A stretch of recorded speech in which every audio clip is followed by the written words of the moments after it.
If someday you should see Thomas the tank engine puffing happily along the line, he may be on his way to a village nestled deep in the heart of the island of Sodor. One November morning, Thomas whistled to all his friends.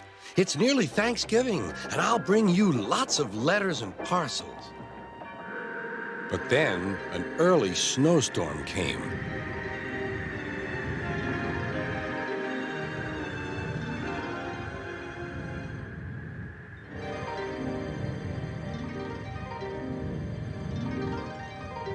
The island was covered with thick snow. The engines found work difficult. Some had to help clear snow from the track, and workmen hacked away at the frozen banks of ice. Thomas and Percy were collecting important mail for Thanksgiving.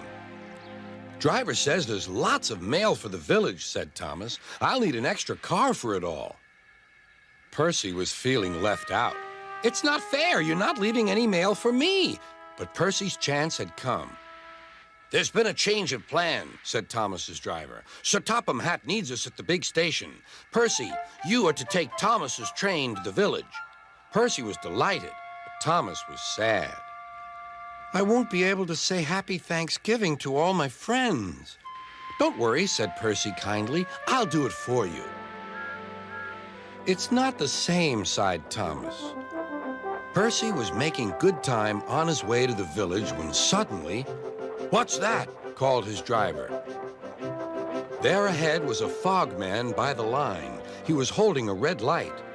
"The village is cut off by the snow," he shouted. "We need snowplows, workmen, and a helicopter. Leave your cars in the sidings and go back quickly." Percy was soon steaming to Harold's airfield. "Beep, beep," whistled Percy. "Wake up, lazy wings. The mountain villagers need your help. They're stranded." "Whiz-oh," replied Harold. "I like an emergency to keep me warm." And he buzzed away. "Now," sighed Percy, "what's next?" Suddenly, there was Thomas with Terence the tractor and a works train. "Come on, Percy," whistled Thomas. "Follow me." The two engines battled their way through the snow. At last, they reached the village. Harold was already there, busily dropping food for Thanksgiving dinner to the people below. Terence quickly got to work. "Lovely stuff," he said as he pushed the snow aside. "Well done, Percy! Well done, Thomas!" cheered the villagers. "Percy, I've just remembered. Your mail train is still back at the siding, isn't it?" Percy hurried back to fetch it. Just then, Toby arrived with Henrietta. "We've brought lots of hot drinks and food for the villagers," he whistled. That night, all the engines had gone back to the sheds except Toby. The villagers had made a plan to thank the engines. They loaded paint pots and parcels into Henrietta, and then they set off through the moonlit countryside.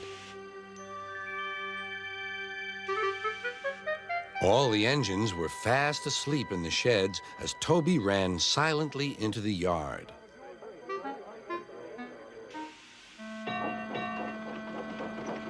He had no idea what the villagers were going to do, but he knew it was going to be a big surprise.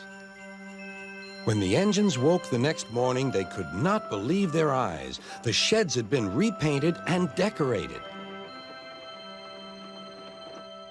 The engines whistled in delight, and everyone agreed that it was a really happy Thanksgiving.